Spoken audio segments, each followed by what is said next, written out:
Hello everybody. What I would like to discuss with you today is the value of geoscience data for society, based on my experience at TNO, Geological Survey of the Netherlands. This here city is Rotterdam, located at the mouth of the River Rhine, a major port which serves as the gateway to northwestern continental Europe. This is how many of its inhabitants probably imagine the world beneath their feet. And the same goes for most Dutchmen and Dutch women. A dark, mysterious, impenetrable domain which they know holds vital resources and may present great hazards in ways they generally cannot imagine. People must know that the subsurface can't be featureless. But even so, it is usually depicted and imagined as some sort of amorphous, homogeneous entity. For most people, I think this is not for lack of imagination per se, but because geology is generally out of sight, out of mind.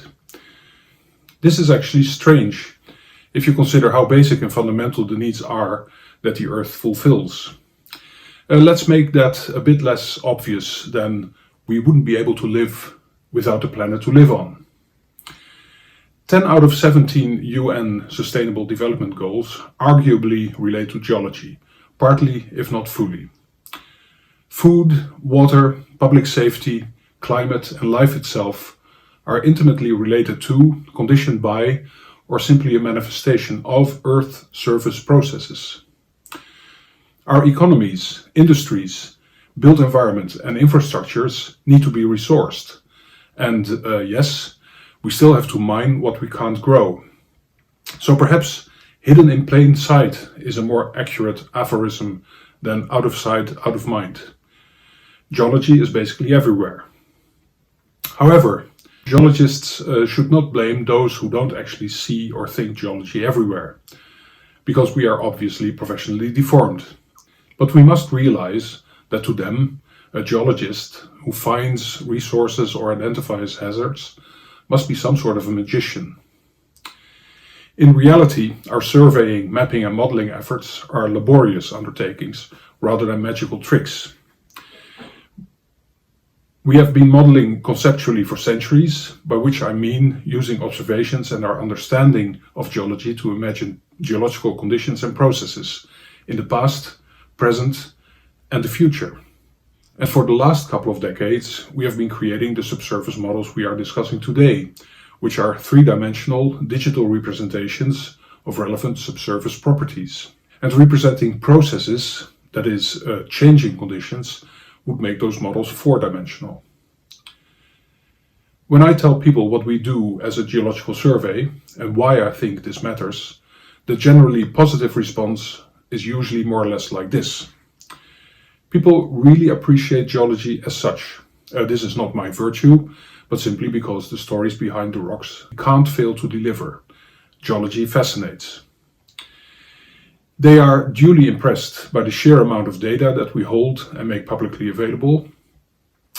And they're also impressed by and interested in the subsurface models we put out, but appear to find it difficult to integrate the information they convey in their understanding of their physical environment. Their intuition tells them that the models should be more precise, probably because the visible world is much more detailed. They're not overly interested in how we produce models, which is a bit of a pity to those of us who like to dwell on that topic. What I do emphasize and want to make sure I get across when I discuss our models is that data is everything. You want more precision? Give us more data. You want higher accuracy? Give us more data. For most of our daily business of creating models from data, the concepts are there. Computational power is no longer a limiting factor, but data are. I am lucky enough to work in a geological survey that operates in a framework that acknowledges the importance of data. This is enshrined in two laws.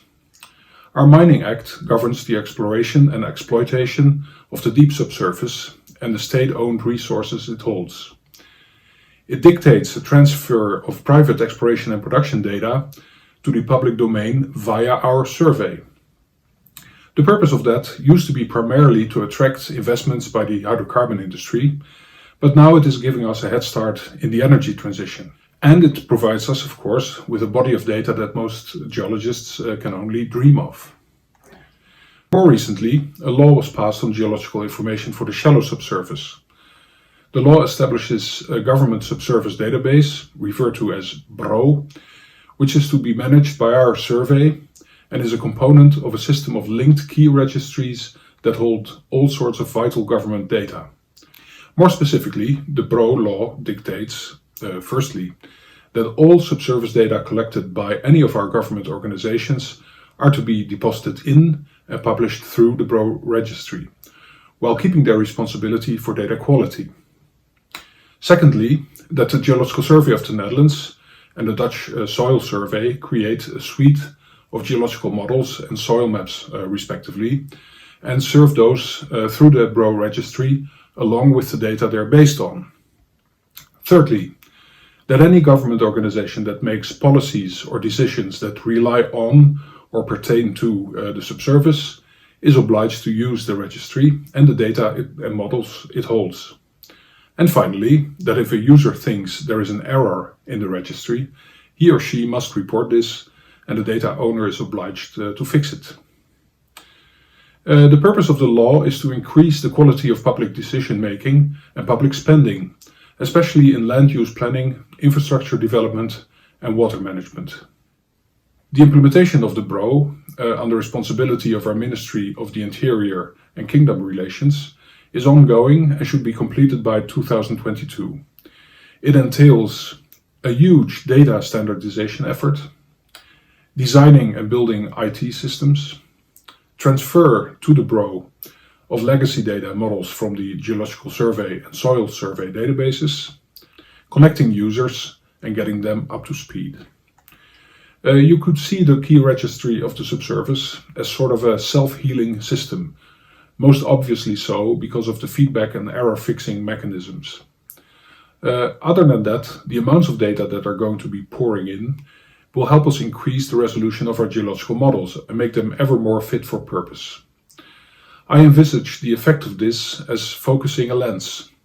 Over time, our image of the subsurface should get sharper and sharper. I will discuss this mechanism for one of the BRO models we create. Geotop is a national voxel model with a resolution of 100 by 100 meters horizontally and 50 centimeters vertically. The model attributes our geological unit and lithologic class, and we serve information entropy as a measure of model quality. The model covers the upper tens of meters of the subsurface, and its main applications are in the geoengineering and hydrogeological domains. Even though I live in a small country, I'm not shy to say that I'm proud of building a nationwide model at that resolution. So it is always a bit weird to be facing users who are saying we should step up resolution-wise, as fast as you can please, as if we are somehow withholding smaller voxels that they are entitled to. While we are obviously not withholding anything, their request is valid. If we claim to be serving useful geological information, then user needs should be central to that effort. If you consider this image of tunneling works in Amsterdam, and if you imagine a voxel of 100 by 100 meters horizontally, then you'll agree that they are in fact quite big relative to city features. The implementation of the BRO was accompanied by a number of pilot projects that tested all of its systems, procedures and possibilities, but are also serving basically to get users acquainted with the subsurface. Mind you, many government organizations, especially at the municipality level, never really considered the subsurface in their daily business. And now they're faced with a law that says they should. For that reason, implementing the BRO has been conceived as show and tell plus learning by doing. A particularly interesting pilot project was a modeling effort to support the safety assessment and subsequent reinforcement of this here dike of the river Lek, one of the distributaries of the Rhine Delta. Two dike safety assessment procedures have to consider the subsurface. This is in fact a matter of law. As you will understand, we take dike safety very seriously in the Dutch lowlands. The first of these, referred to as macro stability, considers geotechnical properties of the subsurface as a factor in dike breaching. The second procedure considers hydraulic properties of the subsurface related to the risk of piping. Piping is the formation of erosion pipes below the dike, which obviously compromise dike stability. This typically occurs where a dike overlies sandy, permeable channel belt deposits. As in the case of Amsterdam, as I just showed you, a voxel measuring 100 by 100 meters horizontally and half a meter vertically is considered rather coarse for these procedures. In this particular pilot, data density was much higher than the national average of about 10 shallow boreholes per square kilometer. In addition to borehole data, we used cone penetration test data, which we interpreted lithologically, making use of artificial intelligence technology and borehole logs as a training data set. I am not going to go into the technical details, but want to point out that this pilot project, just as the BRO in general, challenges us to step up and process ever more data, ever more efficiently. The resulting model of the pilot has a 32 times higher resolution than the standard geotop model, which allowed the modelers to much better represent sediment bodies that are typical of the fluvial deposits at hand. And there is another challenge associated with this project. For some reason, some of our users and stakeholders, typically those in the higher echelons, assume that geomodeling is a push-button operation. Scan the earth, flip the switch, and show the results. Why would we charge you so much, and does it take so long, is what I usually say to provide some perspective. Even so, users expect models to be up to date, especially in terms of keeping up with the growing volume of data that the BRO brings in. The manager of the Lek dike is pleased with our modeling results as a component of a digital twin he is creating. But more borehole and cone penetration test data is going to be collected during the ongoing dike assessment and reinforcement process, and he expects us to incorporate those in the dike models we already delivered. So a second phase of our modeling project that we're about to begin addresses smart updates. All lessons we learn in pilot projects such as this one ultimately serve to improve our national systematic mapping programs and their results. Over the coming years, our main challenge will be increasing the rate at which we produce and update our models and integrate our portfolio into a single multi-purpose, multi-scale model. Beyond seamless 3D lies the realm of 4D geological information, which includes time as a dimension and allows us to represent changes such as subsidence, groundwater flow, erosion, and human impact. All these developments rely on data and our ability to process them. Once the BRO is fully operational, we will basically be harvesting the data of all public ground investigations. Getting the BRO in place is the most significant step we took since we decided to abandon two-dimensional mapping and embarked on systematic 3D modeling some 20 years ago. 20 years before that, our predecessors decided to put our data in the computer, so to say, laying the groundwork for most of what we do today. The BRO, by the way, will have taken about 20 years from first idea via legislation to implementation. So 20 years seems to be the pulse of our and perhaps more geological survey organizations. So I do wonder what we'll be up to in 20 years from now. I'll leave you with that thought and would like to thank you for your attention. Thank you, Michael, for your overview from the perspective of the Geological Survey of the Netherlands. And so everyone participating today, please submit your questions and discussion to the chat. So to get us started, Michael, we have a question.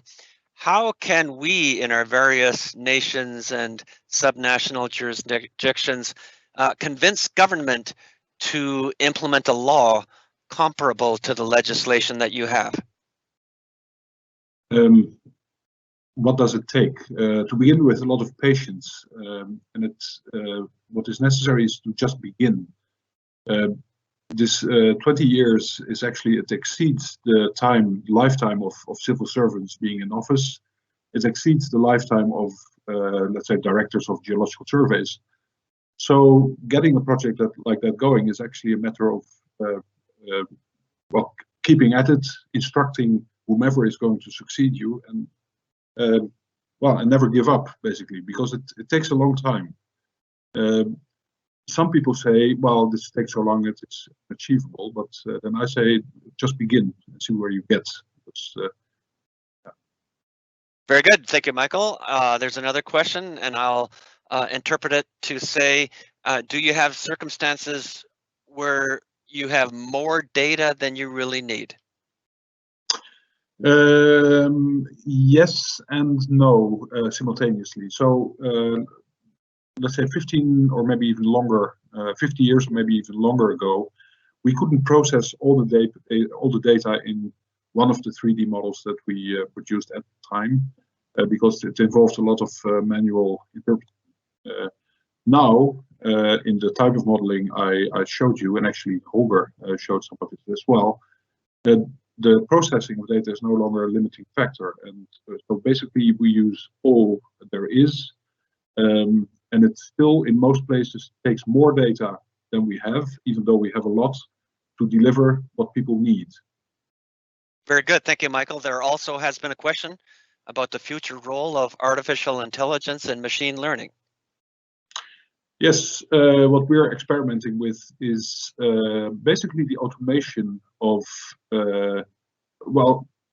we improve the automation of interpretations that traditionally would be made by geologists. So this started out with, for example, stratigraphic interpretations following certain rules in scripts that test borehole logs, and then you tune the scripts and you improve the result in this way. And at some point, our smartest people started to think, well, if we automate the improvement of scripts, can we do better? And the answer is obviously yes. And this is what we're starting out with in the framework of the project I just showed you. The interesting thing is that AI, machine learning, they're also buzzwords.